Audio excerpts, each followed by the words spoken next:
আসসালামু আলাইকুম গাইস, চলে আসলাম একটা নতুন ব্লগ নিয়ে। সো এখানে আপনারা দেখতে পাবেন ঘোড়া দৌড় থেকে শুরু করে গ্রামীণ অনেক দৃশ্য। সো এগুলো দেখতে হলে শেষ পর্যন্ত আমার ভিডিও দেখতে হবে।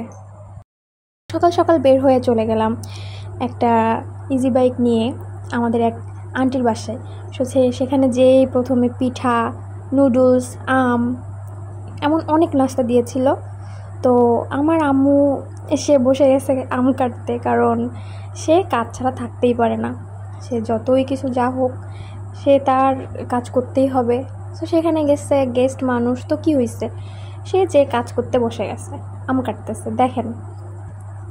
সো আমগুলো এত মজা ছিল কি বলবো, ভাই রে ভাই সেই মজা ছিল। আর হলো গিয়ে এই আমগুলো আন্টিদের নিজেদের গাছেরই আমগুলো, কড়া মিষ্টি ছিল। অ্যান্ড যেহেতু ফরমালিন মুক্ত, তো খেতে তো মজা লাগবেই, দেশি আম। আর যেটা মেইন কথা ছিল সেখানে হচ্ছে আমে কোনো আঁশ ছিল না। তারপর ওখান থেকে চলে গেলাম আমরা ধান সেদ্ধ করতেছিল সেই দৃশ্য দেখতে। ভাই আমি কখনো ধান সেদ্ধ সেরকম দেখি নাই আমার জীবনে, কারণ আমি গ্রামে মানুষ হইনি, আমি শহরেই থাকতাম, গ্রামে সেরকম যাওয়া হয় না। সো দেখলাম ধান সিদ্ধ করার দৃশ্য। আর এখানে আন্টির এক বোন, উনি হচ্ছে ধানটাকে নেড়ে দিচ্ছিল রোদে, ধান শুকানোর জন্য, হয়তো চাল হবে এখান থেকে। তো আন্টিকে একটু ভিডিও করে নিচ্ছিলাম। আন্টি একটু লজ্জাই পাচ্ছিল মুখটা আনতে, এই কারণে তার মুখটা দেখায় নাই। তারপর এই যে ধানটাকে কিভাবে এক জায়গা থেকে অন্য জায়গায় সরাচ্ছে, এগুলাই চলছিল।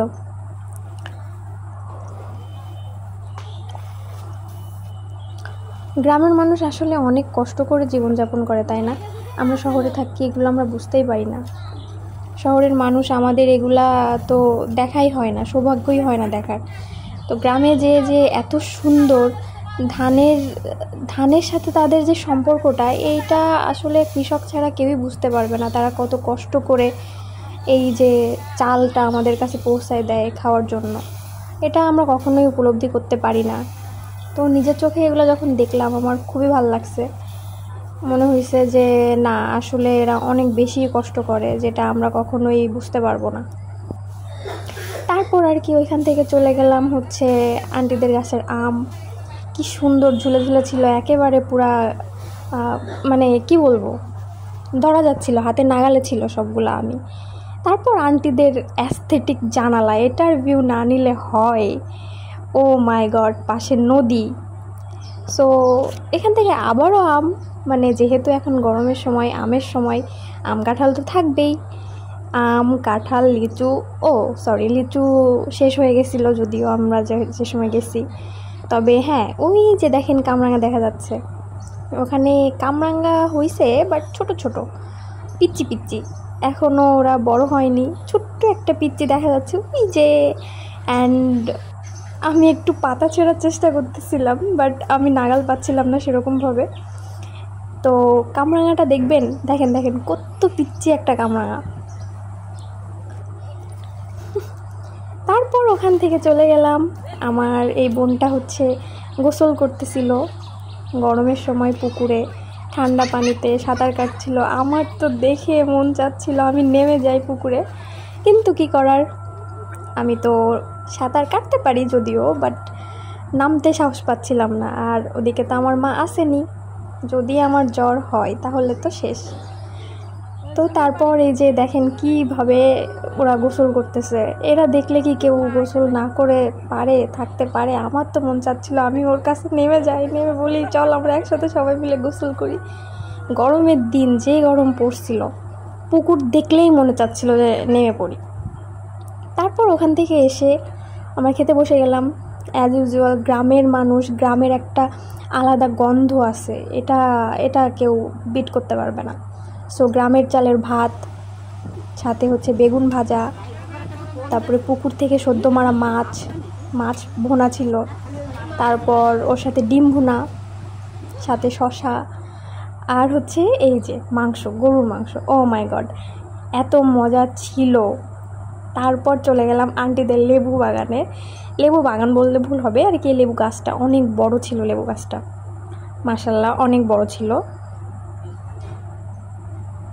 তো আমি তো কখনোই লেবু গাছ থেকে সেভাবে ছেঁড়া হয়নি, যদিও আমাদের ছাদ বাগানে লেবু আসে, বাট ছোট গাছটা সেরকম বড় না, লেবু হয় সেখানে। বাট এখানে খুবই সুন্দর, আমি নিজে হাতে গাইস লেবু ছিঁড়ছি, এত ভালো লাগছে আমার নিজেকে, খুব মানে লাকি ফিল হচ্ছিল যে গ্রামে এসে এত সুন্দর জীবনযাপন দেখতে পাবো। আর ওরা অর্গানিক জিনিস খায়, যেখানে কোনো ভেজাল নাই, যেখানে কোনো ফরমালিন নাই, ফরমালিন মুক্ত খাবার খেতে পারে এরা। আর এই যে চারিদিকে সবুজ সবুজ সবুজ, আর ওই যে ওইদিকে হচ্ছে ঘোড়া দাবড় হবে, ঠিক আছে, ঘোড়া দাবড় বলে, এই যে ঘোড়াদৌড় প্রতিযোগিতা। তো এখানে হবে ঘোড়াদৌড় প্রতিযোগিতা, আর আমরা হচ্ছে পুকুর পাড়ে বসে বসে সেটা দেখব। আর ওই যে দুই পিচ্চি দৌড়াই আসতেছে। পরে আমি হাঁটতে হাঁটতে চলে গেলাম আন্টিদের আর একটা ছোটো একটা বাগানে। সেখানে হচ্ছে সাদা মরিচ, ওটাকে আমরা দুধ মরিচ বলে চিনি, আপনারা কি বলে চেনেন জানি না। সো দুধ মরিচ, সাথে হচ্ছে পুঁই শাক, আরও অনেক কিছু ছিল এখানে, অনেক গাছগাছালি লাগাইছে তারা। তো এই যে শুরু হয়ে গেছে ঘোড়া দৌড়, ভাই রে ভাই, যে ঘোড়া দৌড় হয়েছে আমার লাইফে ফার্স্ট টাইম ছিল সত্যি কথা ঘোড়া দৌড় ব্যাপারটা। তো ইয়াস, লাস্টারটা যদি দেখতে পারে ভাই এই যে এই গুড়াটা আছে, ঠিক এই গুড়াটা, এই যে ওরা লাই কুইস করে দাবড়াছে, ওরা শালা কুইসছে, ওই যে একটা এই যে কাইতে চলে আসলো, এই যে আমি লিটারালি ভয় পেয়ে গেছি, ঘোড়া চলে আসছিল কাছে।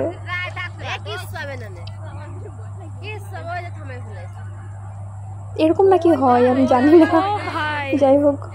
কোনটা ফার্স্ট হইছে ভাই, ওই ফিলি ঘুরে ওই ইসি যাবে, ওই যে ওই যে সব কটা কোনায় চলে গেল, দেখি ওমা ওই যে হাঁটতে দৌড়ে পালাচ্ছিলাম, ঘোড়া চলে আসতেছিল।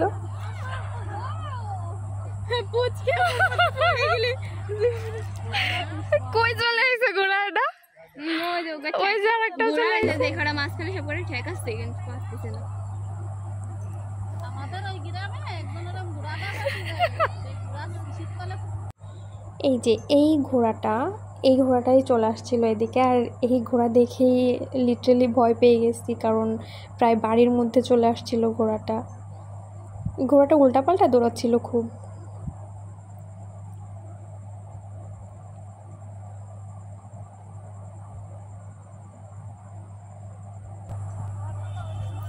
তারপর এই যে ছোট্টবেলার সেই শৈশবে ফিরে গেছিলাম, এগুলো আমরা ছোটোবেলায় ফু দিয়ে ফুলাই, তারপর হচ্ছে ফাঁস করে ফাটাই দিতাম, শব্দ হতো একটা, দেখেন এই যে ফেটে গেছে।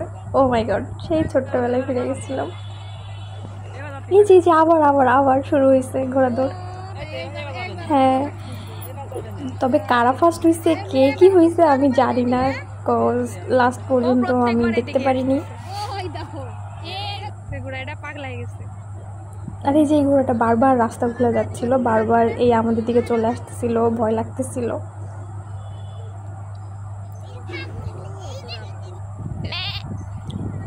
তারপর ছাগলের সাথে একটু দুষ্টামি করলাম। এই এদিক শোন, এই এই এই ছাগল,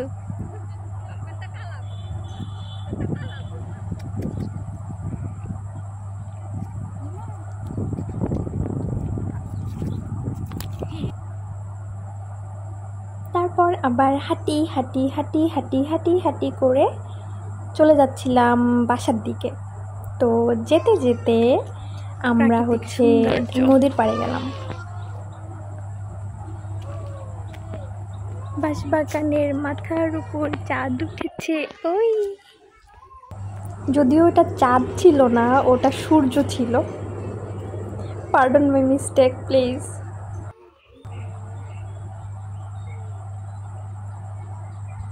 সূর্য ডোবাটা এত সুন্দর লাগতেছিল, মাশাল্লাহ, আমি চোখই ফেরাতে পারতেছিলাম না গাইজ, সত্যি কথা, এত সুন্দর লাগতেছিল, এত সুন্দর, বলে বোঝানোর মতো না।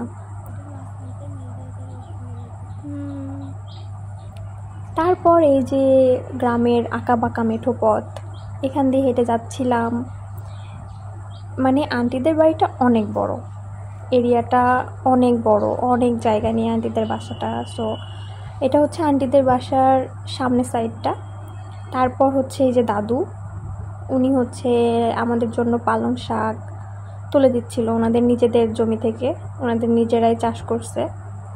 তো আমি একটু দেখতেছিলাম এগুলা, কারণ অর্গানিক জিনিস এইগুলার মজার সাথে কেউ বিট করতে পারবে না।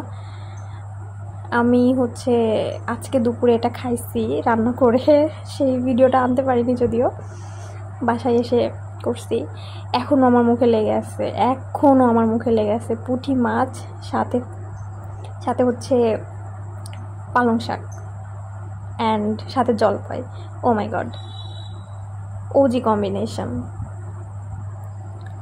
সো দাদু হচ্ছে পালং শাক তুলে তুলে অনেকগুলো পালং শাক দিছে আমাদের। অ্যান্ড শুধু পালং শাকই না, এর সাথে হচ্ছে আরও শাক ছিল এখানে, কি বলে ওটাকে, ডাঁটা শাক, সবুজ শাক, সবুজ শাক, এইটা সেই সবুজ শাক। এই সবুজ শাকও হচ্ছে ওনাদের নিজেদের জমির, ওনারা নিজেরাই চাষ করছে। তো সবুজ শাক, ডাঁটা শাক যেটাই বলেন না কেন, এটাও তুলে দিছে দাদু, অনেকগুলা তুলে দিছে। মানে লিটারেলি আমাদের যখন বাসায় আসতেছিলাম এত শাক নিয়ে, মনে হচ্ছিল ভাই আমরা কই থেকে যাচ্ছি জানি, মানে এতগুলা গাট্টি বস্তা ছিল। এটা মজা।